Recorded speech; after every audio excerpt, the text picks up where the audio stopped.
दोस्तों, आज की कहानी का शीर्षक है कर्ज। एक सेठ जी बहुत ही दयालु थे। धर्म कर्म में यकीन करते थे। उनके पास जो भी व्यक्ति उधार मांगने आता वे उसे मना नहीं करते थे।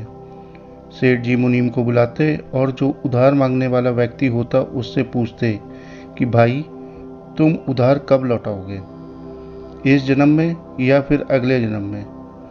जो लोग ईमानदार होते वो कहते, सेठ जी हम तो इसी जन्म में आपका कर्ज चुकता कर देंगे। और कुछ लोग जो ज़्यादा चालाक व बेईमान होते वे कहते, सेठ जी हम आपका कर्ज अगले जन्म में उतारेंगे। और अपनी चालाकी पर वे मन ही मन खुश होते कि क्या मूर्ख सेठ है, अगले जन्म में उधार वापसी की उम्मीद लगाए बैठा है।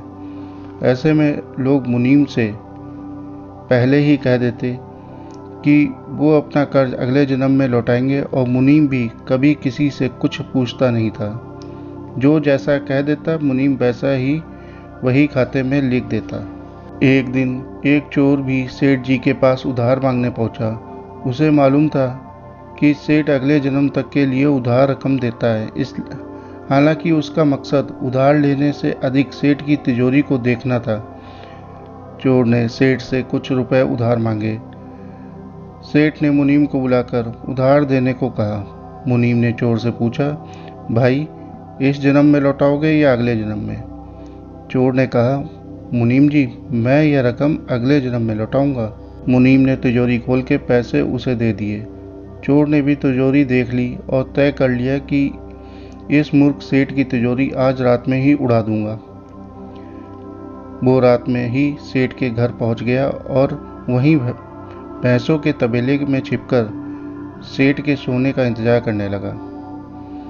अचानक चोर ने सुना कि भैंसें आपस में बात कर रही हैं और वह चोर भैंसों की भाषा ठीक से समझ पा रहा है। एक भैंस ने दूसरी से पूछा, तुम तो आज ही आई हो ना बहन।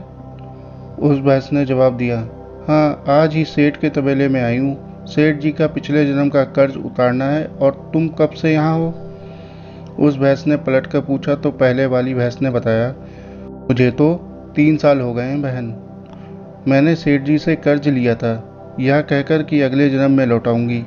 सेठ से उधार लेने के बाद जब मेरी मृत्यु हो गई तो मैं भैंस बन गई और सेठ के तबेले में चली आई।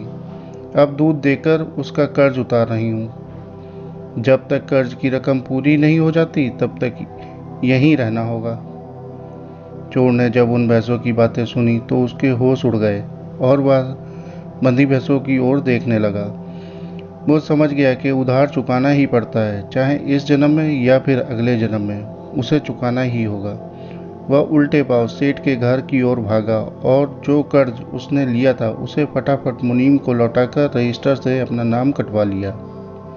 दोस्तों, हम सब दुनिया में इसलिए आते हैं क्योंकि हमें किसी से लेना होता है तो किसी को देना होता है। इस प्रकार से प्रत्येक को कुछ न कुछ लेने देने के हिसाब चुकाने होते हैं। इस कर्ज का हिसाब चुकता करने के लिए इस दुनिया में कोई बेटा बनकर आता है तो कोई बेटी बनकर आती है, कोई पिता बनकर आता है तो कोई माँ बनकर आती है, कोई पति बनकर आता है तो कोई पत्नी बनकर आती है, कोई मित्र बनकर आता है तो कोई शत्रु बनकर आता है, कोई पड़ोसी बनकर आता है तो कोई रिश्तेदार बनकर आता है। चाहे दुख हो या सुख, हिसाब तो सबको देने ही होते हैं। आशा करता हूँ आपको आज की कहानी अच्छी लगी होगी। अगर अच्छी लगी है तो चैनल को लाइक करिए, सब्सक्राइब करिए। धन्यवाद।